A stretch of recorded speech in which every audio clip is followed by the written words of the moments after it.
도널드 트럼프 대통령이 자신의 소셜미디어를 통해 대한민국의 핵 잠수함 건조를 공식 발표한 영상이 공개되었습니다. 그는 한국의 핵잠이 미국 필라델피아 조선소에서 함께 건조될 것이라 밝히며 사실상 핵심 군사기술 공유를 오피셜로 인정한 것이죠.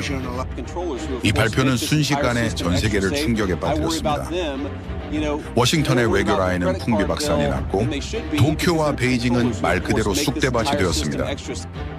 도대체 어떻게 이런 결정이 가능했을까요? 그것도 미국이 수십 년간 절대 금기로 여겼던 핵 추진 기술을 한국과 공유하겠다고요? 전문가들은 말합니다.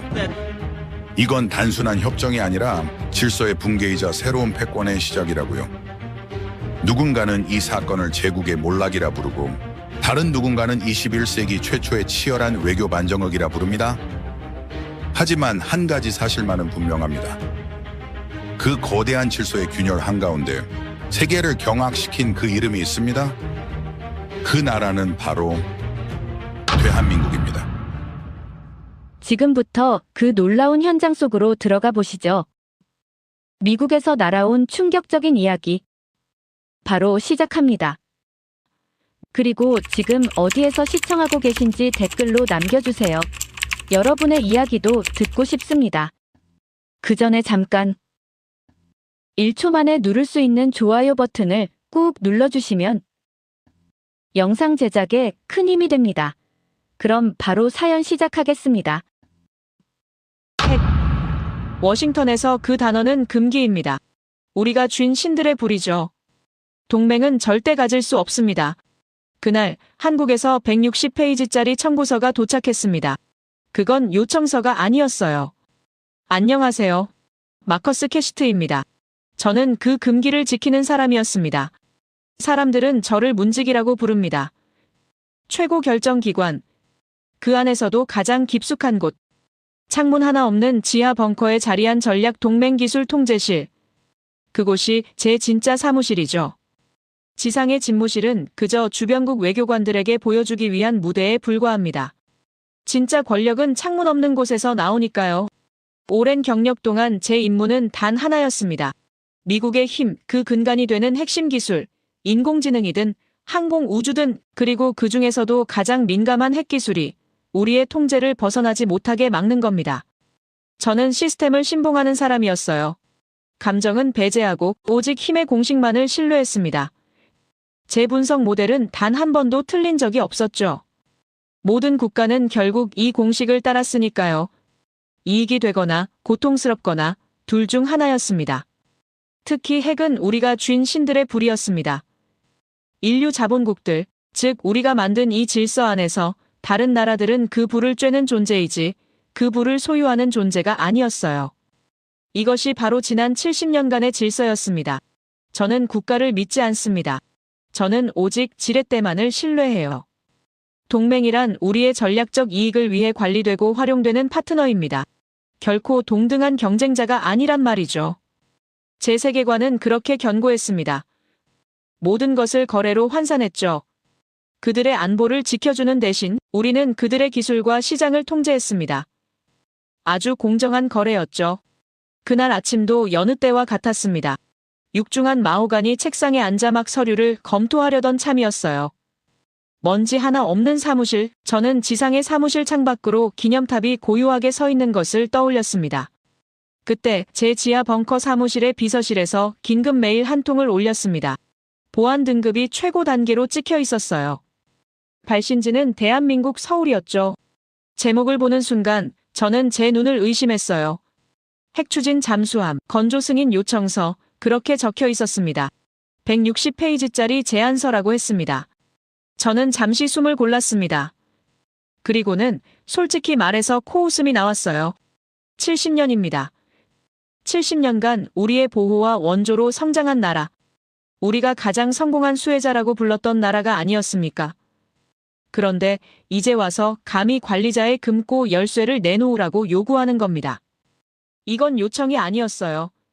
이건 정말 말도 안 되는 오만한 농담이었죠. 저는 짜증이 밀려오는 것을 느꼈습니다. 한국은 자신들의 위치를 너무 과대평가하고 있었어요. 오늘날 그들이 누리는 그 모든 것, 그 찬란하게 빛나는 경제 성장이 어디서 왔다고 생각하는 걸까요? 그들은 별처럼 스스로 빛난다고 착각하는 모양이지만 그 빛은 우리가 비춰준 것이었습니다. 우리가 없었다면 그들은 여전히 폐허 속에서 헤매고 있었을 겁니다. 비록 그들이 반도체나 선박 건조에서 세계를 이끄는 위치에 올랐다고는 하지만 그건 어디까지나 우리가 허용한 산업기술에 불과했습니다. 돈을 버는 기술 말입니다. 그런데 이제 감히 군사기술, 그것도 핵이라는 금단의 영역에 발을 들이려 하는 겁니다. 이건 차원이 다른 문제였어요. 이건 단순한 실수나 착각이 아니었습니다. 이건 도전이었죠. 우리의 질서에 대한 정면 도전이었습니다. 저는 이 충격적인 오만함의 근원을 파헤쳐보고 싶지도 않았습니다. 그럴 가치도 없다고 판단했죠. 바로 그때였습니다. 제 책상 위 보안 전화가 울렸습니다. 상원 군사위의 오랜 동료이자 라이벌인 마이클이었습니다. 그의 목소리는 언제나처럼 불쾌함으로 가득 차 있었죠. 마커스, 지금 그 보고서 봤냐고 묻더군요. 한국이 감히 선을 넘고 있다는 거였습니다. 이번 기회에 그들의 오만한 버릇을 확실히 고쳐놔야 한다는 아주 익숙한 주장이었어요. 저는 마이클의 그런 감정적인 선동을 늘 경멸했습니다. 그는 정치를 하지만 저는 국가의 시스템을 지키니까요. 그는 모든 것을 힘으로 해결하려 했지만 저는 규칙으로 통제하는 것을 선호했죠. 그는 당장 주변국, 특히 일본의 반발 같은 것만 생각하겠죠. 하지만 저는 그보다 더 큰 그림, 즉 미국의 통제권 자체를 봅니다. 하지만 이번만큼은 그의 의견에 동의할 수밖에 없었죠. 한국은 확실히 선을 넘고 있었습니다. 저는 마이클의 말을 적당히 끊고 제 보좌관을 불렀습니다. 그리고 망설임 없이 지시했죠. 반려사유는 명확하다고 말입니다. 우리가 지난번에 개정한 한미원자력 협정, 그 안에 명시된 군사적 목적 전용 금지 조항을 근거로 삼으라고 했습니다. 이건 논쟁의 여지가 없었어요. 이 협정문은 제가 직접 관여해서 만든 완벽한 법적 방패였습니다. 그들은 이 조항 앞에서 어떤 반박도 할 수 없을 겁니다. 그 어떤 동맹도 이 벽을 넘어설 수는 없었으니까요. 이 협정은 단순한 종이 조각이 아닙니다.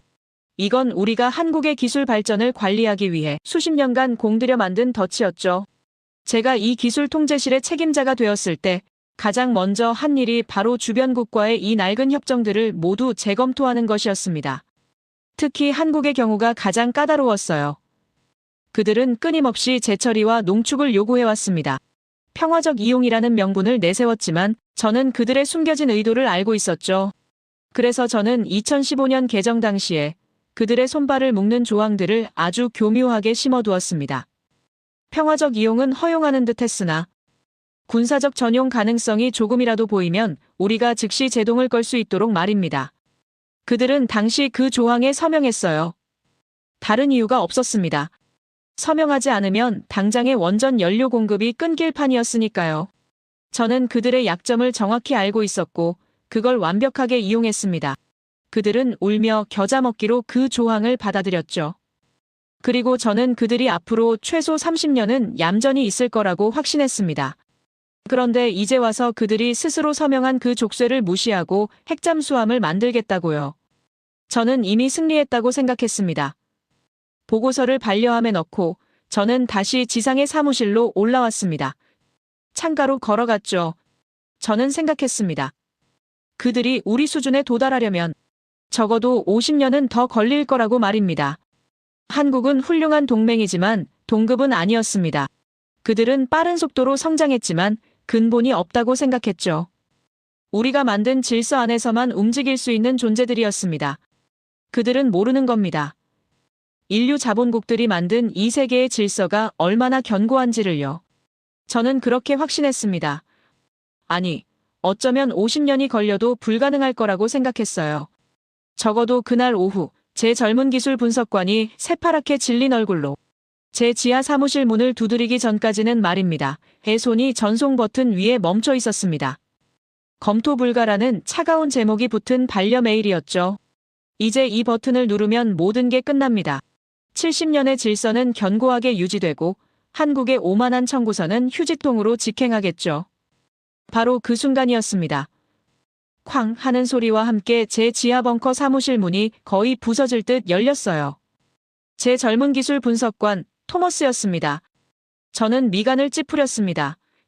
제 규칙을 아는 사람이라면 아무도 감히 이 문지기의 방을 그렇게 함부로 열지 못하니까요. 토머스는 숨을 헐떡이고 있었고 얼굴은 새파랗게 질려 있었습니다. 손에는 태블릿을 꽉 쥐고 있었죠. 저는 불쾌함을 감추지 않고 물었습니다. 지금 이게 무슨 무례한 행동이냐고 말입니다. 토머스는 제 질책은 들리지도 않는다는 듯 거의 절규하듯 외쳤어요. 실장님, 보내시면 안 된다는 겁니다. 반려 메일을 지금 보내시면 절대로 안 된다고요. 저는 어이가 없었습니다. 일개 분석관이 제 결정에 안 된다고 말하는 겁니까? 저는 강경 대응을 하려 했습니다. 당장 이 방에서 나가라고 보안팀을 부르겠다고 말하려 했죠. 하지만 토머스가 태블릿을 제 책상 위에 던지듯 올려놓았습니다. 실장님, 부록입니다. 본편 말고 160페이지짜리 제안서 뒤에 붙은 기술 실증 데이터입니다. 이걸 보셔야 합니다. 저는 한숨을 내쉬었습니다. 데이터라고요. 저는 토머스에게 말했어요. 자네는 내가 숫자나 그래프 따위에 흔들릴 사람으로 보이냐고. 그들의 오만함은 기술 데이터로 포장한다고 해도 여전히 오만함일 뿐이라고 말입니다. 토머스는 거의 울먹이고 있었습니다. 실장님, 제발 딱 1분만, 아니 30초만 봐달라고 애원했어요. 이건 그냥 숫자가 아니라고, 이건. 그는 말을 잇지 못했습니다. 저는 마지못해 태블릿을 집어들었습니다.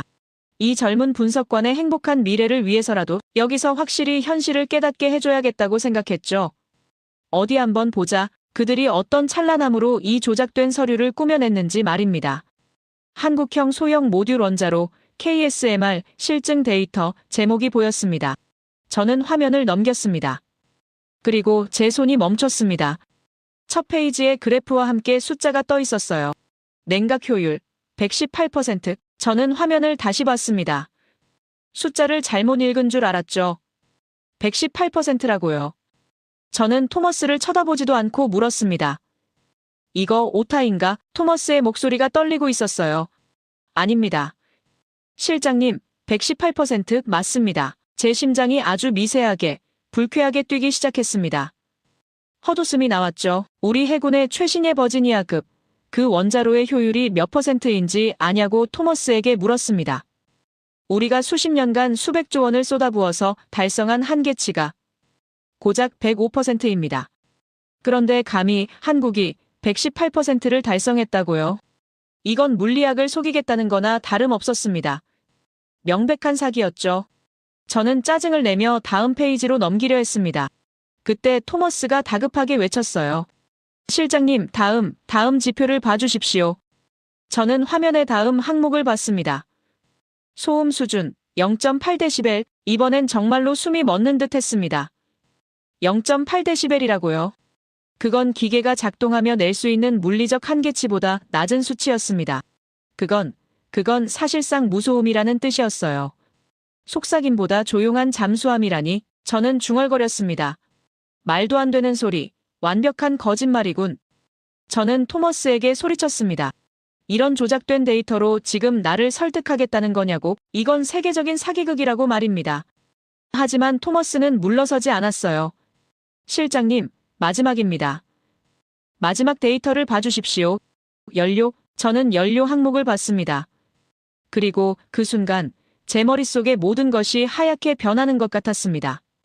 사용 연료, 전홍축 우라늄 5%. 제 입에서 신음이 새어나왔습니다.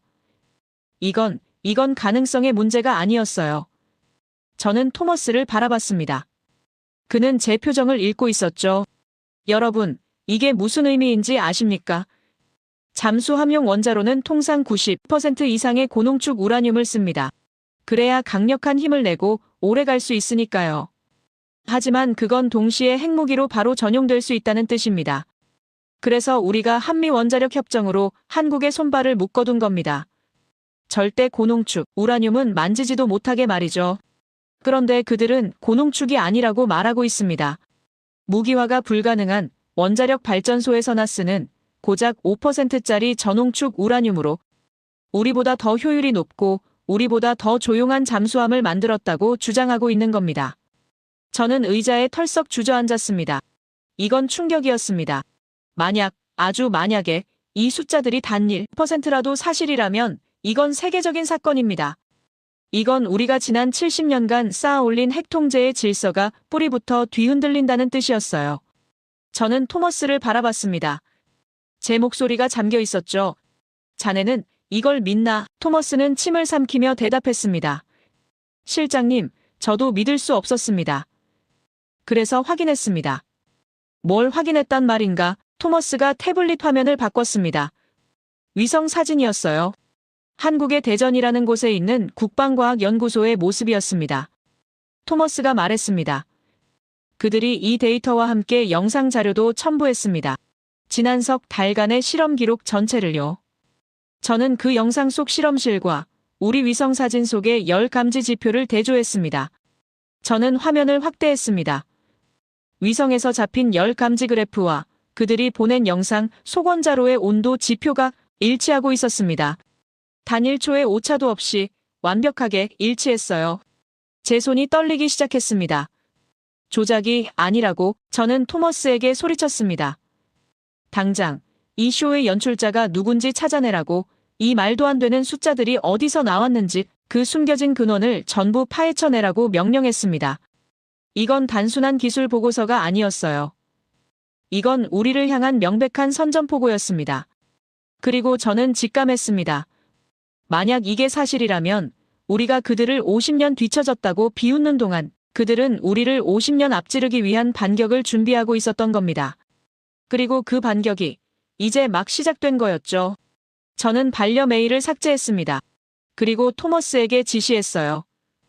워싱턴 발칵 뒤집힐 거라고, 당장 모든 분석팀을 비상 소집하라고 말입니다. 우리는 지금 거대한 역풍의 한가운데로 걸어 들어가고 있었습니다. 그 중심엔 우리가 무시했던 나라, 한국이 있었죠. 저는 창밖을 바라봤습니다. 아까와 같은 기념탑이었지만 더 이상 평화로워 보이지 않았어요. 밝은 햇살이 오히려 차갑게 느껴졌습니다. 새벽 3시였습니다. 제 지하 벙커 사무실은 담배 연기로 자욱했고 커피는 이미 식은 지 오래였습니다. 그 말도 안 되는 숫자들, 118%와 0.8데시벨은 제 망막에서 떠나질 않았습니다. 토머스와 분석팀이 밤새도록 매달렸지만 조작 증거를 찾지 못했기에 오히려 데이터가 진짜라는 사실만 확고해졌죠. 제 오랜 경력이, 제 모든 이성이 이것은 사기극이라고 비명을 지르는 것과 달리 제 책상 위 보고서는 진짜라고 말하고 있었습니다. 만약 이게 사실이라면 이것은 단순한 기술 격차를 넘어선 충격적인 진실이었습니다. 그들은 대체 왜 이 비밀스러운 기술을 우리에게, 그것도 승인 요청서라는 형태로 보낸 것인지, 그 다른 이유가 대체 무엇인지 저는 도무지 이해할 수가 없었습니다. 저는 무언가에 홀린 듯 자리에서 일어나 제 사무실 벽에 걸린 액자로 다가갔습니다. 그것은 제가 2015년에 직접 관여했던 한미원자력 협정 개정안 사본이었고, 제가 그들의 손발을 묶기 위해 만든 완벽한 덫이었죠. 저는 그 조항들을 다시 훑어봤습니다. 군사적 목적 전용 금지, 고농축, 우라늄 이전 불가 같은 명백한 경계선들이었습니다. 이 경계 때문에 한국은 지난 수십 년간 단 한 걸음도 나아가지 못했으며 그것이 제가 설계한 질서의 핵심이었습니다. 저는 이 조항들을 보며 그들을 비웃었습니다. 마치 거대한 성벽 앞에서 장난감 칼을 휘두르는 아이들을 보듯 그들의 118%짜리 원자로는 그림의 떡일 뿐이라고요. 우리는 이 조항을 근거로 연료 공급을 거부하면 그만이었고 그것이 우리가 쥔 절대적인 통제권이었습니다. 그래, 역시 내가 맞았어. 그들의 기술이 진짜라 한들 법적으로 불가능해. 이 금기는 내가 만들었고 내가 통제하니까요. 저는 그렇게 스스로를 안심시키려던 찰나 토머스가 가져왔던 태블릿의 마지막 항목이 제 뇌리를 스쳤습니다. 사용 연료 전홍축, 우라늄 5%, 제 숨이 멎었고 손이 떨리기 시작했으며 심장이 차갑게 내려앉는 기분이었습니다. 우리가 만든 협정 조항, 그 70년의 금기가 금지하는 것은 핵무기 전용이 가능한 고농축 우라늄이었기 때문입니다. 그런데 5% 전홍축 우라늄은 무기 전용이 불가능하며 그것은 평화적 이용으로 분류된다는 사실을 제가 모를 리 없었죠. 그들은 우리가 만든 덫을 부수려 한 게 아니라 그 덫을 완벽하게 우회할 수 있는 비밀의 열쇠를 만들어낸 겁니다. 저는 액자에서 한 걸음 물러났습니다. 다리에 힘이 풀리는 듯한 충격적인 진실 앞에서였습니다. 이것은 기술혁명이 아니었습니다. 이것은 법률혁명이었어요. 그들은 우리가 70년간 지켜온 금기, 그 금기의 가장 약한 고리, 즉 고농축이라는 단어의 정의를 정확히 파헤쳐낸 겁니다. 이것은 기술자의 보고서가 아니었습니다. 이것은 우리가 만든 법의 허점을 꿰뚫어본 법률가의 청구서였죠. 70년간 우리는 핵이라는 금기를 무기로 주변국들을 통제해왔으며 그것이 우리의 기술 패권의 정점이었습니다. 그런데 한국은 그 기술 패권의 핵심을 정면으로 돌파한 게 아니라 가장 교묘하고 지능적인 방식으로 무력화시킨 겁니다. 토머스의 보고서에는 프랑스 해군이 7.5% 전홍축 우라늄을 쓴다는 자료가 있었는데 비록 그들도 전홍축을 쓰지만 효율은 우리보다 훨씬 낮았습니다. 그런데 한국은 그보다 더 낮은 5%로 우리보다 더 높은 효율을 내겠다고 하니 이것은 기술과 법률 양쪽에서 우리를 압도한 것이나 다름없었죠. 그 순간 깨달았습니다. 그들이 50년 뒤처진 게 아니었어요. 우리가 50년 전 규칙이라는 낡은 성벽에 갇혀 있었던 겁니다. 저는 책상으로 돌아와 창밖을 바라봤습니다. 창문이 없는 지하 벙커였지만 제 머릿속으로는 밝은 워싱턴의 새벽이 그려졌죠. 하지만 그건 더 이상 승리의 아침이 아니었습니다. 오히려 우리의 오만함이 패배를 자초했다는 것을 깨닫는 순간이었어요. 한국은 그동안 아시아의 중심에서 찬란하게 빛나는 경제 성장을 이뤘고 우리는 그걸 우리가 허용한 울타리 안에서의 성장이라고만 생각했습니다. 하지만 그들은 조용히 누구도 넘볼 수 없는 그들만의 성을 쌓고 있었던 겁니다. 기술의 성, 그리고 이제는 법률의 성까지 말이죠. 그들은 더 이상 우리의 관리 대상이 아니었어요. 그들은 이 게임의 판도를 주도하고 새로운 규칙을 리드하려는 경쟁자였습니다. 저는 이 충격적인 진실 앞에서 몸을 떨어야 했습니다. 기술로 우리를 압도하고 법률로 우리를 농락한 것이죠. 이것은 혁명의 시작이었고 우리가 만든 질서의 경계가 무너지고 있다는 신호였습니다. 저는 당장 마이클에게 전화를 걸어야 한다고 생각했지만 동시에 두려웠습니다. 이 비밀을, 이 거대한 법률적 함정을 과연 그가 이해할 수 있을까요? 그는 그저 힘으로 누르자고만 하겠지만 이건 힘의 문제가 아니었고 이미 힘으로 누를 수 있는 단계를 넘어선 지능의 문제였습니다. 그리고 그들이 우리에게 이 청구서를 내민 진짜 다른 이유는 과연 무엇일까요? 우리가 오커스 체제를 통해 영국과 호주에게 기술 패권의 일부를 공유했을 때 그것은 철저히 우리의 통제 하에 있었습니다. 그들은 우리의 기술을 이식받는 입장이었지만 한국은 스스로 창조한 기술로 우리를 협상 테이블에 앉힌 것이었죠. 이것은 주변국이었던 플레이어가 스스로 게임의 룰을 다시 쓰는 상황이었고 아시아의 중심에서 기술 패권의 지도가 다시 그려지는 순간이었습니다. 저는 깨달았습니다. 한국의 리드는 단순히 기술력의 리드가 아니라 우리가 만든 낡은 질서를 주도적으로 파괴하는 혁명의 리드라는 것을요. 그들의 비밀스러운 준비가 수십 년간 이어져 왔다는 사실, 그리고 우리가 그것을 완벽히 놓쳤다는 사실이 저를 더욱 절망하게 만들었습니다. 우리는 70년간 댐을 쌓아 물을 통제하고 있다고 믿었지만 그들은 댐 밑바닥에 아무도 모르는 수로를 뚫어낸 것이나 다름없었습니다. 대체 누가 이 거대한 판을 설계한 것일까요? 단순히 기술자들이었을까요? 아니면 이 법률적 함정을 처음부터 노린 전략가였을까요? 그들의 160페이지짜리 제안서는 이제 본인 모든 반박을 예상하고 모든 답변을 미리 준비해 둔 누구도 넘볼 수 없는 논리의 요새였습니다. 더 두려운 것은 그들의 의도였습니다. 그들은 왜 이 시점에 이 카드를 공개했을까요? 이것은 분명 다른 이유가 있는 전략적 행동이며 아마도 이것은 그들의 첫 번째 카드에 불과할 것입니다. 우리가 주변국들의 견제에만 신경 쓰는 동안 한국은 아시아의 중심을 넘어 세계 기술 패권의 주도권을 잡기 위한 경계를 넘고 있었습니다. 그들은 더 이상 우리의 경계 안에서 노는 아이가 아니라 우리와 동등하거나 혹은 그 이상에서 체스판을 내려다보는 플레이어가 된 것이죠.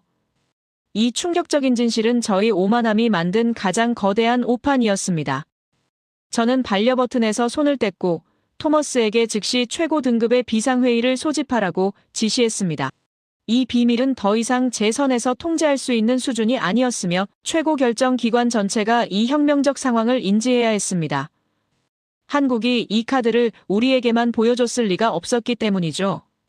만약 그들이 이 5%라는 비밀의 열쇠를 들고 모스크바나 베이징의 문을 두드린다면 우리의 기술 패권은 그야말로 종말을 맞이할 것입니다. 우리가 70년간 지켜온 금기의 댐은 이미 무너졌습니다.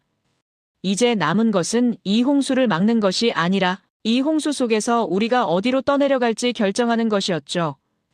그리고 그 거대한 파도를 주도하는 것은 우리가 무시했던 나라 한국이었습니다. 그 법률적 함정을 깨달은 순간 저는 그들의 진짜 지향점이 무엇인지 알 수 없어서 더욱 혼란스러웠습니다. 단순한 기술 과시가 아니라면 이것은 우리가 가진 지배력의 근본을 흔드는 행위였죠. 그 충격이 가시기도 전인 다음 날 아침, 제 지하 벙커로 최고 결정기관의 모든 정보가 쏟아져 들어오기 시작했습니다. 중앙정보국과 국무부의 보고가 동시에 붉은색 긴급 딱지를 달고 도착했는데 그 내용은 제 예상을 아득히 뛰어넘는 것이었어요. 저는 우리가 한국을 완벽히 통제하고 있다고 믿었지만 그들은 우리가 모르는 사이에 전혀 다른 판을 짜고 있었던 겁니다. 이런 상황에서 저는 제가 쓴 한미 원자력 협정이 더 이상 방패가 아니라 오히려 그들의 손에 들린 칼자루가 되었음을 직감했습니다. 그것은 끔찍한 깨달음이었습니다. 첫 번째 보고서는 모스크바에서 온 것이었습니다. 러시아가 한국의 북극 항로 공동기지 건설과 핵연료 무제한 공급이라는 그야말로 파격적인 제안을 했다는 내용이었죠. 저는 북극 지도를 펼쳤고 그들의 제안이 의미하는 바를 즉시 파악했습니다. 한국의 그 조용한 잠수함이 만약 북극 항로를 주도하게 된다면 우리의 태평양 전략은 말 그대로 쑥대밭이 될 수밖에 없었어요. 이것은 우리가 수십 년간 막대한 자본을 투입해 구축한 북극 지배력이 한순간에 무너지는 시나리오였습니다. 러시아는 자신들이 가지지 못한 조용한 기술을 한국에서 얻고 한국은 우리가 주지 않는 연료를 러시아에서 얻는 그야말로 우리에겐 최악의 조합이 탄생하는 겁니다. 그들은 우리가 만든 금기를 이용해 우리를 반격하고 있었습니다. 하지만 충격은 거기서 끝나지 않았습니다. 두 번째 보고서는 베이징에서 왔는데 내용은 더욱 노골적이었습니다. 중국이 상하이 조선소 공동 사용권과 히토류 독점 공급이라는 카드를 제시했다는 거였죠. 이것은 단순히 경제적인 제안이 아니었어요. 이것은 한국 기업의 첨단 기술과 중국의 자원 및 생산력을 결합하여 아시아의 중심에서 누구도 넘볼 수 없는 새로운 공급망을 만들겠다는 선언이었습니다. 만약 이것이 현실화된다면 우리가 그토록 견제하려 했던 중국의 기술 패권이 한국이라는 날개를 달고 완성되는 셈이었죠. 이런 상황에서 우리가 그동안 관세 전쟁으로 중국을 압박했던 모든 노력이 물거품이 되는 것은 물론 오히려 한국이 그 중심에 서게 되는 겁니다. 회의실은 얼어붙었고 저는 그제야 이 거대한 그림의 실체를 깨달았습니다. 여러분, 한국은 지금 우리에게 허락을 구하는 게 아닙니다. 그들은 자신들의 5% 전홍축 기술이라는 카드를 테이블 위에 올려놓고 우리와 러시아 그리고 중국을 경매에 붙인 겁니다. 그들은 우리가 만든 경계선 위에서 줄타기를 하는 것이 아니라 아예 새로운 판을 짜고 우리에게 베팅을 하라고 강요하고 있었어요. 70년간 수혜자였던 나라가 이제 주최자가 되어 새 인류 자본국의 운명을 주도하려 하고 있었습니다. 이것은 제가 평생 분석해온 그 어떤 국가 위험 시나리오보다도 더 근본적인 위협이었습니다. 우리의 지배력이 그들의 손에 놀아나고 있었던 거죠. 저는 궁금했습니다. 이런 상황에서 그들은 대체 무엇을 지향하는 걸까요? 단순한 경제적 이익이었다면 그들은 이미 세계적인 한국 기업들을 통해 충분히 누리고 있었습니다. 하지만 핵 잠수함이라는 카드는 돈의 문제가 아니었어요. 그것은 완전한 주권에 대한 열망이었습니다. 저는 그들의 역사를 다시 살펴봤습니다. 수많은 외세의 침략 속에서도 그들은 근본을 잃지 않으려 했고 그들의 국민은 놀라운 정성과 끈기로 나라를 다시 세웠습니다. 우리가 그들에게서 전자권을 회수해주지 않으며 그들을 통제하는 동안 그들은 그 전자권을 뛰어넘는 누구도 넘볼 수 없는 기술적 주권을 확보하려 했던 겁니다. 우리가 전시작전 통제권, 즉 전자권이라는 목줄을 쥐고 있는 한 한국은 영원히 우리의 군사적 보호 아래 있어야 하는 미완의 국가였습니다. 우리는 그것을 동맹이라는 찬란한 이름으로 포장했지만 그 근본은 통제였죠. 한국의 국민들은 평화를 원하면서도 동시에 이 불완전한 주권 상태에 대해 깊은 갈망이 있었습니다. 이런 상황에서 그들이 선택한 것은 정치적 투쟁이 아니라 기술적 독립이었습니다. 전작권이 없어도 적어도 바다 밑에서는 우리의 통제 없이 스스로를 지킬 수 있는 힘, 즉 기술적 주권을 지향했던 겁니다. 5% 전홍축 기술은 바로 그 정성과 집념의 산물이었으며 우리의 지배력에 대한 가장 세련된 반격이었습니다. 우리는 그동안 동맹국을 통제하기 위해 다양한 수단을 사용해왔습니다. 일본에게는 플라자 합의로 경제를 주저앉혔고 유럽에게는 관세 장벽으로 우리의 시장을 무기화했죠. 우리는 그들이 우리의 시장에 의존하고 있다는 약점을 파헤쳐 이용했습니다. 하지만 한국은 달랐습니다. 그들은 우리가 관세를 올리면 반도체로 반격했고 우리가 조선업을 압박하면 세계적인 한국 기업들은 더 뛰어난 기술로 격차를 벌렸습니다. 그들은 압박을 받으면 무너지는 것이 아니라 오히려 압박을 동력 삼아 누구도 넘볼 수 없는 영역으로 도망쳐버렸어요. 그리고 이제 그들은 핵기술이라는 우리가 단 한 번도 허용하지 않았던 금기의 영역으로 도망친 겁니다. 회의실의 공기는 무거웠고 아무도 이 충격적인 비밀 앞에서 해결책을 내놓지 못했습니다. 바로 그때 제 벙커에 직통 전화가 울렸습니다. 최고 결정기관의 최고 지도자였습니다. 그의 목소리는 단순하고 명료했죠. 마커스, 시끄럽고. 그들의 제안이 진짜인지 가짜인지나 확인해라는 거였습니다. 러시아와 중국이 그 기술을 가져가기 전에 우리가 먼저 그들의 물건을 확인해야겠어라고 말했죠. 그는 이 복잡한 지정학적 게임을 거래로 단순화시켰습니다. 당장 쇼를 열어 필라델피아에서 전 세계가 보는 앞에서 그들의 기술이 진짜인지 증명하라고 해 전화가 끊겼고 저는 깨달았습니다. 이제 주사위는 던져졌다는 것을요. 최고 지도자의 지시는 이 충격적인 상황을 해결할 유일한 방법이었습니다. 우리는 더 이상 이 비밀스러운 기술을 덮어둘 수 없게 되었죠.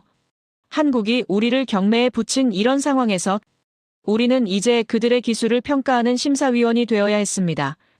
하지만 저는 두려웠습니다. 만약 그들의 기술이 정말 진짜라면 그날 필라델피아에서 쑥대밭이 되는 것은 그들의 쇼가 아니라 우리의 70년 지배력이 될 테니까요. 그들은 우리의 근본을 뒤흔들고 있었고 우리는 그들이 지향하는 새로운 질서의 들러리가 될 수도 있었습니다. 게임의 주도권은 이미 넘어간 것일지도 모릅니다. 필라델피아 해군 조선소는 거대한 서커스장처럼 느껴졌습니다. 저는 최고 지도자의 명령으로 이 쇼의 가장 앞자리에 앉게 되었죠. 제 옆에는 마이클이 앉아 있었는데 그는 여전히 저들의 오만함을 비웃고 있었습니다. 저들의 쇼를 즐겨보시지, 마커스. 그가 속삭였지만 저는 웃을 기분이 아니었어요. 제 분석은 이미 최악의 가능성을 가리키고 있었고 만약 그게 사실이라면 웃는 쪽은 우리가 아닐 테니까요. 미국뿐만 아니라 전 글로벌 시장의 언론들이 이 현장에 집결했는데 그들은 이 거대한 변화의 서막을 취재하기 위해 모여들었습니다. 우리는 이공개 시연이라는 무대에서 한국이라는 도전자에게 우리의 동맹 정책 전체를 시험받게 된 셈이었습니다. 거대한 경납고의 문이 열리고 한국의 기술진들이 모습을 드러난 순간 장내는 잠시 소란스러워졌습니다. 하지만 그들을 이끌고 단상에 오른 한진 박사라는 여성 과학자는 놀라울 정도로 침착했어요. 그녀의 눈빛에는 두려움이나 망설임이 아니라 오직 자신들의 결과물에 대한 확고한 믿음만이 담겨 있었죠. 그녀는 마이크를 잡고 말했습니다. 오늘 보실 것은 쇼가 아니라 현실이라고, 자신들의 본질을 증명하겠다고 말이죠. 그 순간 경납고 중앙의 거대한 원자로 모형 KSMR이 조명을 받으며 모습을 드러냈습니다. 저것이 정말 우리가 불가능하다고 결론 내렸던 그 물건이란 말입니까? 시연이 시작되었습니다. 한진 박사의 차분한 설명과 함께 경납고의 거대한 스크린 6개의 실시간 데이터가 떠오르기 시작했어요. 온도, 압력, 그리고 소음 수치였습니다. 제 눈을 의심했죠. 0.8데시벨. 제 옆에 앉아있던 해군 기술국장이 저도 모르게 탄식을 내뱉었습니다. 불가능해. 그건 우리 최신의 버지니아급이 내는 소음의 100분의 1도 안 되는 사실상 무소음을 의미하는 수치였으니까요. 그리고 곧이어 효율 통계가 떴습니다. 118%. 이건 예상을 뒤엎는 정도가 아니었습니다. 이건 우리가 쌓아 올린 물리학의 경계를 무너뜨리는 숫자였어요. 마이클의 얼굴이 굳어지기 시작했습니다. 그는 더 이상 쇼라는 단어를 입에 담지 못했죠. 하지만 진짜 충격은 이제 시작이었습니다. 한진 박사가 비상정지 및 재가동 시험을 하겠다고 선언했어요. 우리 해군의 원자력 추진 프로그램 책임자가 코웃음을 쳤습니다. 우리의 경우 재가동에 최소 5분이 걸리는데 저런 공개된 장소에서 그런 위험한 시도를 한다는 것 자체가 말이 안 됐죠. 한국 기술자가 태블릿을 조작하자 원자로가 즉시 멈췄습니다. 그리고 다시 가동되기까지 걸린 시간 단 30초였어요. 30초 만에 원자로가 최대 출력의 80%까지 복구됐습니다. 이것은 흐름을 바꾸는 진보였고 전술적으로 누구도 넘볼 수 없는 우위를 의미했습니다. 스크린의 데이터는 거짓말을 하지 않았습니다. 마지막 시험은 북극 환경 시뮬레이션이었어요. 경납고 내부의 시험 수조 온도가 영하 50도로 급격히 떨어졌죠. 이런 상황에서 모든 원자로는 효율이 급격히 떨어지는 것이 상식이었습니다. 하지만 KSMR의 효율 그래프는 오히려 올라갔습니다. 냉각 효율이 8%나 상승했어요. 저는 그제야 깨달았습니다. 그들이 아시아의 중심에 머무르려던 게 아니었어요. 그들은 처음부터 북극을 노렸던 겁니다. 러시아의 제안은 우연이 아니었죠.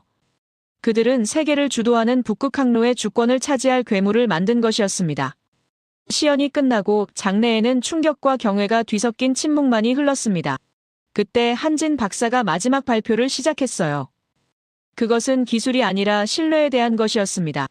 그녀는 화면에 실시간 데이터 전송 화면을 띄웠습니다. 이 모든 데이터가 지금 국제원자력기구 서버로 동시 전송되고 있다는 거였죠. 그리고 다음 화면에는 원격 제어 시스템이 떴습니다. 그녀는 저를 바라보며 말했어요. 이것은 우리의 동맹인 미국이 원격으로 원자로를 정지시킬 수 있는 킬 스위치입니다. 그들은 핵무기를 원하는 게 아니라는 완벽한 증거를 제시하며 오히려 우리에게 신뢰에 대한 책임을 역으로 물은 겁니다. 모든 것이 끝났습니다. 미 해군 기술국장이 먼저 일어나 박수를 치기 시작했고 곧 모든 사람이 기립박수를 쳤습니다. 마이클조차 넋이 나간 표정으로 마지못해 손뼉을 쳤죠. 저는 굳은 얼굴로 단상으로 걸어갔습니다. 그리고 한진 박사에게 물었어요. 이 말도 안 되는 기술을, 이 모든 것을 개발하는데 대체 얼마나 걸렸냐고 말입니다. 그녀는 저를 바라보며 아주 조용히 하지만 단호하게 대답했습니다. 15년입니다. 우리는 2010년부터 우리가 무시당하던 그 순간부터 이날을 준비했습니다. 15년 그 한마디에 제 머릿속이 망치로 맞은 듯 했습니다. 저는 그들의 본질을 이제야 깨달았습니다. 이것은 한두 명의 천재 과학자가 이룬 성과가 아니었어요. 이것은 그 나라 전체의 단결과 정성이 빚어낸 결과물이었습니다. 그들은 우리가 그들을 수혜자로 취급하는 동안 조용히 미래를 준비하고 있었던 겁니다. 우리가 그들의 문화적 유산을 무시하는 동안 그들은 그 유산 속에 담긴 끈기라는 힘을 기술로 증명해낸 것이었죠. 이건 완전한 인식의 전환을 요구하는 순간이었습니다. 미국뿐만 아니라 그 어떤 나라도 이룰 수 없는 집념이었습니다. 돌아오는 차 안에서 마이클이 처음으로 인정했습니다. 필라델피아에서의 충격이 채 가시지 않은 채 제 머릿속은 15년이라는 단어와 118%라는 숫자가 떠나지 않았죠. 더 이상 한국의 핵잠수함 보유를 막느냐 마느냐의 문제가 아니라는 것이었어요. 그것은 이미 필라델피아에서 불가능함이 증명되었습니다. 그들은 이미 기술을 가졌고 우리가 연료를 주지 않으면 러시아나 중국이 줄 것이기 때문이었어요. 이제 문제는 단 하나, 그들의 핵잠수함을 누가 통제하느냐였습니다. 우리가 통제하는 동맹으로 둘 것인가? 아니면 우리의 통제를 벗어난 경쟁자로 만들 것인가? 저는 후자가 가져올 재앙을 막아야 한다는 논리를 폈습니다. 그것이 제가 지켜야 할 새로운 질서였죠. 보고서가 올라간 지 채 1시간도 되지 않아 예상했던 전화가 걸려왔습니다. 의회 군사위원회의 긴급청문회 소집이었죠. 저의 오랜 라이벌 마이클이 저를 기다리고 있었습니다. 그는 이 기회를 놓칠 리가 없었죠. 필라델피아의 쇼에 현혹된 저를 70년의 금기를 깨뜨리려는 배신자로 몰아세울 완벽한 무대였으니까요. 저는 자료를 챙기며 생각했습니다.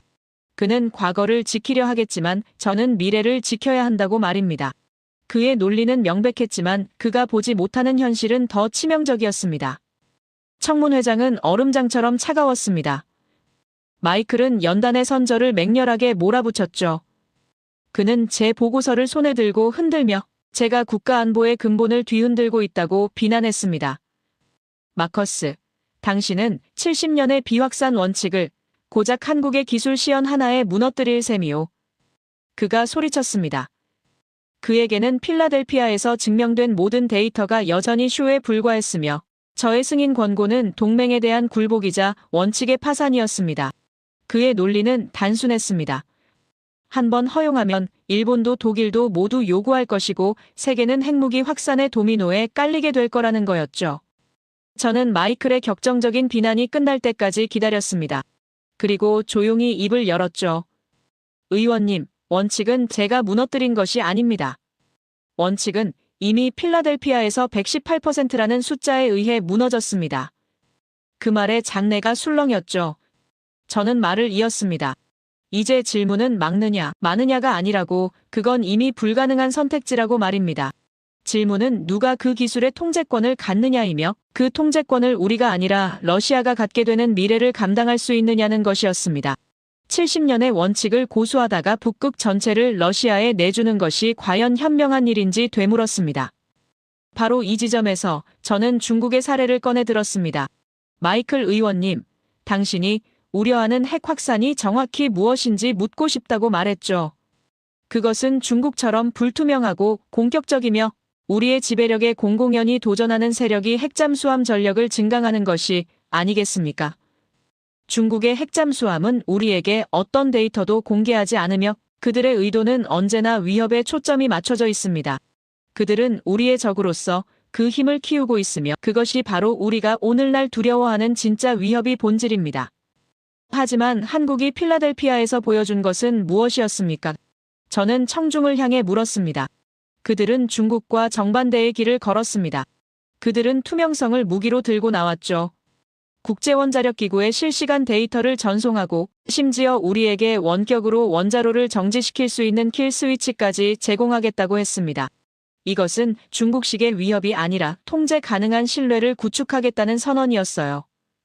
그들은 핵잠수함을 만들되 그것이 절대 위협이 되지 않을 것이라는 누구도 넘볼 수 없는 증명을 해낸 겁니다. 이것은 확산이 아니라 오히려 더 안전한 관리의 시작일 수 있었습니다. 마이클은 여전히 저항했습니다. 투명성이든 뭐든 핵잠수함은 핵잠수함일 뿐이라고, 그들의 본질을 어떻게 믿느냐고 반박했죠. 저는 고개를 저었습니다. 의원님, 우리가 지금 논의하는 것은 두 가지 위협 중 하나를 선택하는 문제라고 말했습니다. 하나는 중국처럼 완벽히 불투명하고 우리에게 적대적인 핵잠수함 세력이 북극 항로를 장악하는 미래입니다. 다른 하나는 비록 그들이 핵잠수함을 갖지만 그 기술의 목줄을 우리가 쥐고 있고 모든 움직임이 우리에게 투명하게 보고되는 동맹의 핵잠수함을 갖는 미래입니다. 의원님은 둘 중 어느 쪽이 더 위험하다고 보십니까?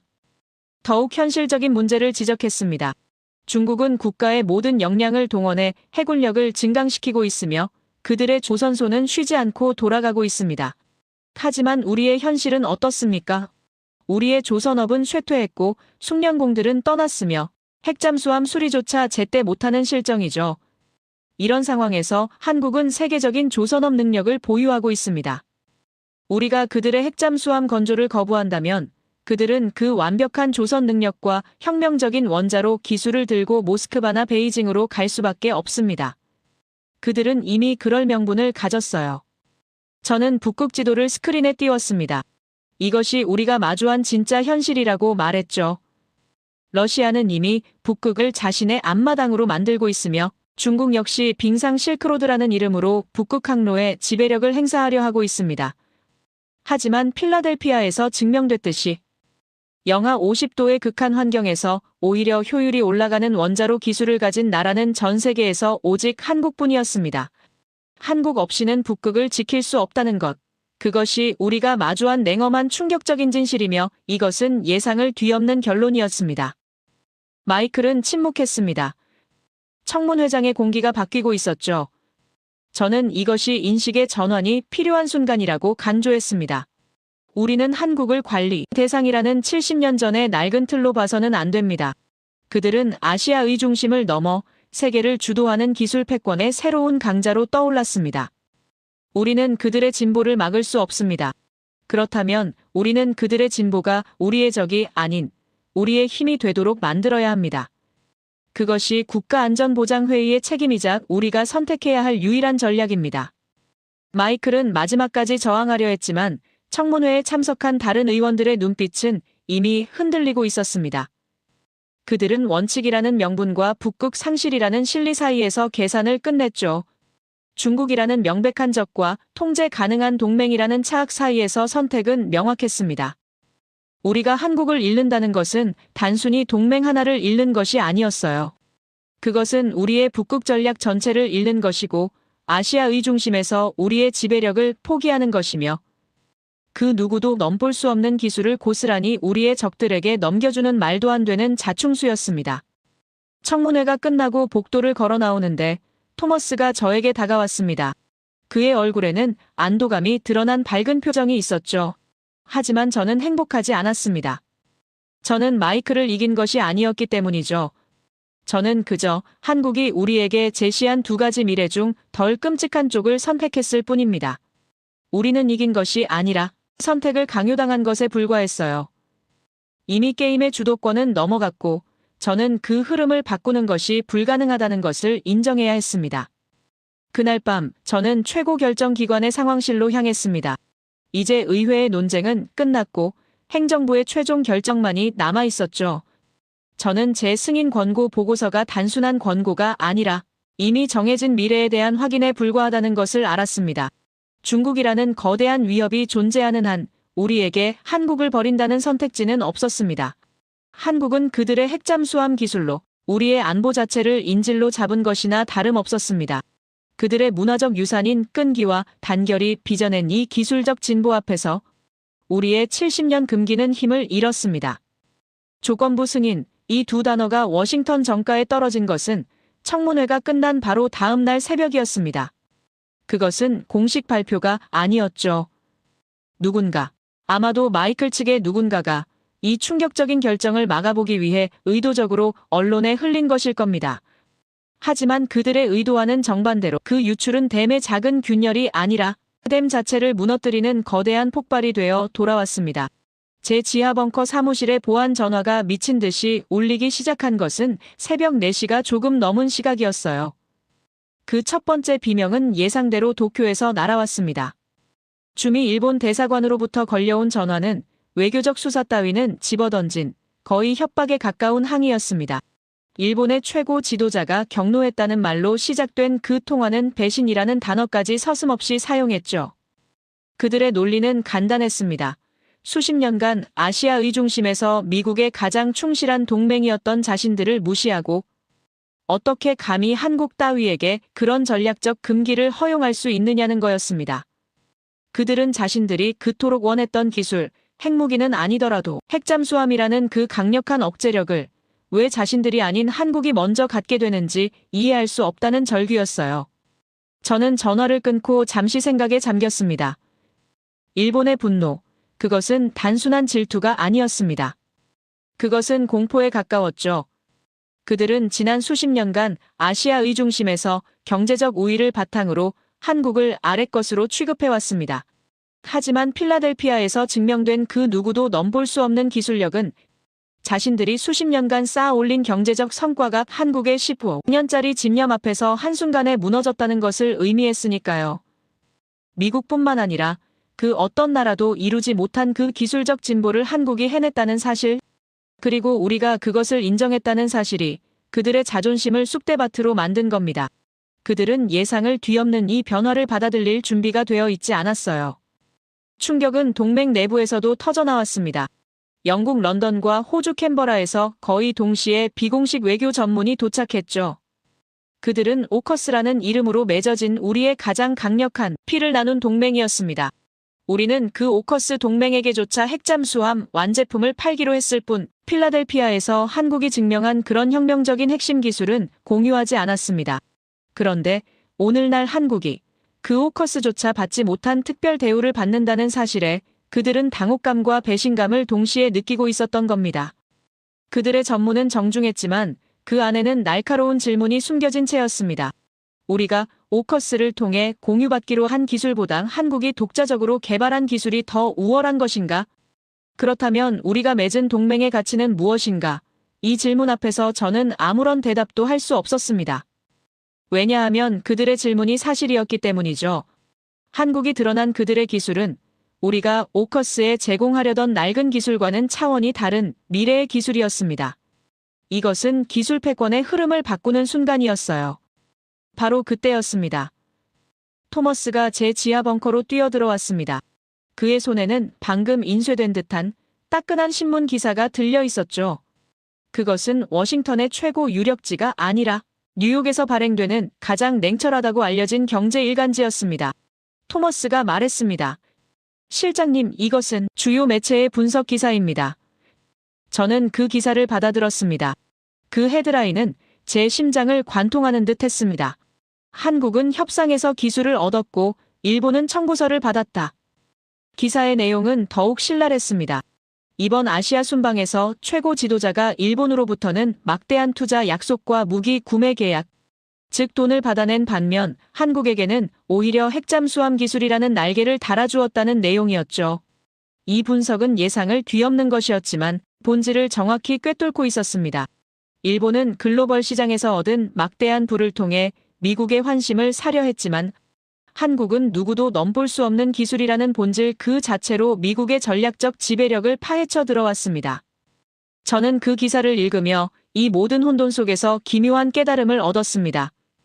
일본의 분노, 중국의 협박, 그리고 오커스 동맹의 당혹감, 이 모든 것이 무엇을 의미하겠습니까? 그것은 바로 이번 결정이 실수나 굴복이 아니라 오늘날 우리가 할 수 있는 가장 전략적인 선택이었다는 것을 증명하는 데이터였습니다. 만약 중국과 일본이 이 결정에 박수를 보냈다면 그것이야말로 우리의 완벽한 패배였을 겁니다. 하지만 그들이 이토록 고통스럽게 비명을 지른다는 것은 우리가 정확히 그들의 급소를 찔렀다는 뜻이었죠. 저는 토머스에게 말했습니다. 이 기사를 복사해서 마이클 의원실과 국가안전보장회의의 모든 보좌관에게 전달하라고 말입니다. 그들도 알아야 했습니다. 일본은 돈만 뜯겼지만 한국은 기술을 가져갔다. 이 한 문장이 아시아의 중심에서 지난 70년간 이어져 온 동맹의 서열이, 지배력의 근본이 완전히 뒤집혔다는 것을 의미한다는 것을 말입니다. 이건 인식의 전환이 필요한 순간이었어요. 더 이상 한국은 우리가 관리하는 주변국이 아니라 세계를 주도하는 새로운 파트너가 된 것입니다. 모든 혼돈이, 모든 비명과 분노가 단 하나의 발표로 수렴되었습니다. 그것은 경주에서 열린 최고 지도자들의 공동 기자회견이었죠. 저는 그 역사적인 장면을 제 지하 벙커 사무실의 스크린으로 지켜보고 있었습니다. 최고 지도자가 한국의 지도자 옆에 서서 한국의 핵잠수함 건조를 승인한다고, 그리고 그 잠수함은 우리의 심장부인 필라델피아 조선소에서 함께 건조될 것이라고 선언하는 순간이었죠. 마이크를 비롯한 낡은 질서의 수호자들에게는 충격이자 패배의 순간이었겠지만 저에게는 아니었습니다. 그것은 굴복이 아니라 진화를 택한 우리의 유일한 생존 전략이었습니다. 회견이 끝나고 저는 제 책상 위에 놓인 마지막 서류를 집어들었습니다. 한미 전략, 원자력 기술 공유 특별 승인, 그것이 최종 문서의 제목이었죠. 저는 제 낡은 만년필을 들어 승인이라고 적힌 칸에 제 이름을 서명했습니다. 그 잉크가 마르는 짧은 순간, 저는 70년간 이어져 온 냉전의 질서가 바로 제 손끝에서 공식적으로 종말을 고했음을 느꼈습니다. 우리는 통제라는 낡은 무기를 내려놓았고 협력이라는 새로운 무기를 집어들기로 결정한 겁니다. 이것이 우리가 선택한 미래였어요. 저는 제 사무실의 명패를 바라봤습니다. 전략동맹기술통제실, 그 이름의 의미가 이제는 완전히 바뀌어야 했죠.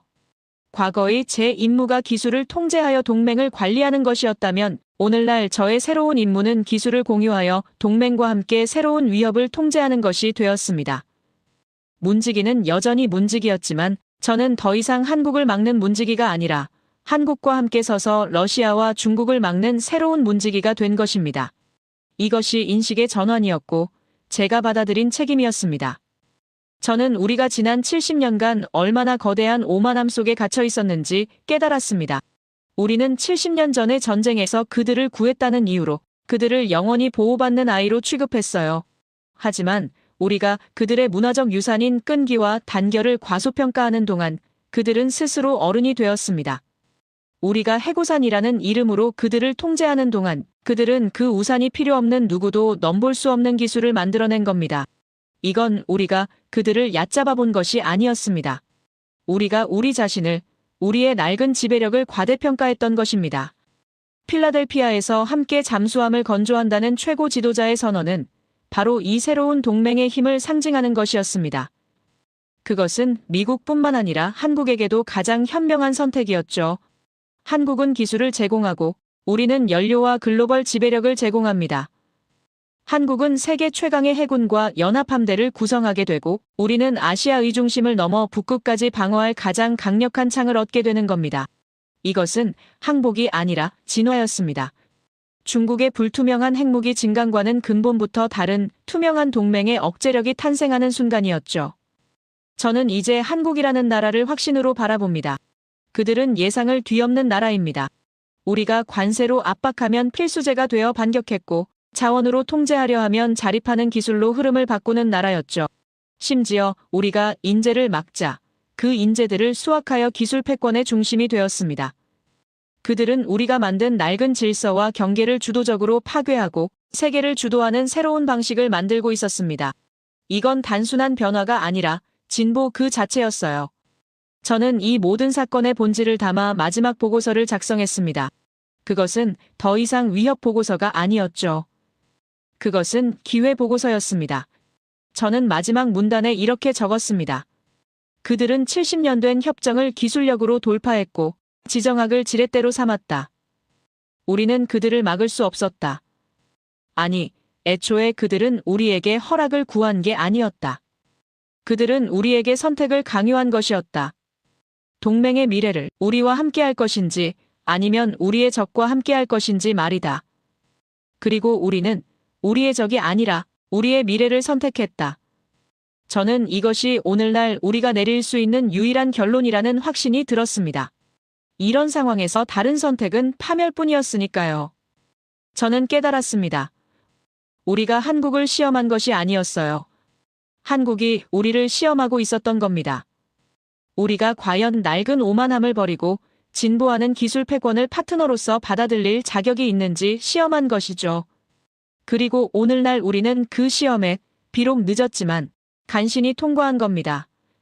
그들이 드러난 찬란한 기술력은 핵무기라는 낡은 위협이 아니라 투명성과 신뢰라는 새로운 가능성을 주도하고 있었습니다. 저는 마이클에게도 이 보고서를 보냈습니다. 그 역시 이 거대한 흐름을 바꾸는 변화를 받아들여야 했으니까요. 오늘날의 미국뿐만 아니라 전 세계는 한국이라는 새로운 아시아의 중심을 인정해야 했습니다. 그들의 문화적 유산인 끈기와 단결, 그리고 그 정성이 빚어낸 본질은 우리가 분석하던 수치나 통계 따위로는 절대 측정이 불가능한 힘이었습니다. 이건 인식의 전환을 넘어선 패러다임의 혁명이었습니다. 이 새로운 질서 속에서 미국뿐만 아니라 한국도 더 큰 책임을 져야 할 겁니다. 한국은 누구도 넘볼 수 없는 기술력으로 세계를 주도하는 일원으로서의 책임을, 그리고 우리는 그들을 수혜자가 아닌 파트너로 존중해야 할 책임을 말이죠.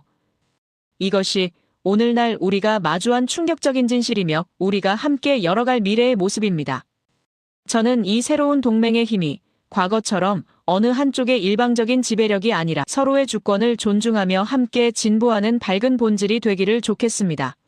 비록 그 과정이 고통스럽고 많은 충격이 있겠지만 이것이 우리가 중국과 러시아의 낡은 위협에 맞서 승리할 유일한 길이라는 확신을 갖기를 바랍니다. 제 이야기를 끝까지 들어주셔서 감사합니다. 모두 안녕히 계세요. 오늘의 사연 어떻게 들으셨나요? 이 모든 일이 끝난 지금 우리는 또 다른 질문을 던져야 할지도 모릅니다. 이 변화가 앞으로 세상을 어디로 데려갈까요? 힘의 균형이 다시 쓰일까요? 아니면 또 다른 새로운 질서가 태어날까요? 아직 아무도 모릅니다. 그저 분명한 건 이 이야기가 우리에게 묘한 여운을 남겼다는 거예요. 어쩌면 이건 끝이 아니라 이제 시작인지도 모르겠네요. 여러분은 어떻게 생각하시나요? 오늘의 사연, 여러분의 생각을 아래 댓글에 남겨주세요. 그리고 감동적인 사연을 주변 사람들과 공유하고 함께 이야기 나눠보세요. 마지막으로 1초밖에 걸리지 않는 구독과 좋아요, 알림 설정은 영상 제작에 큰 힘이 됩니다. 지금까지 감동을 담아 여러분께 진심을 전하는 감동담기였습니다. 오늘 하루도 행복한 하루 보내세요.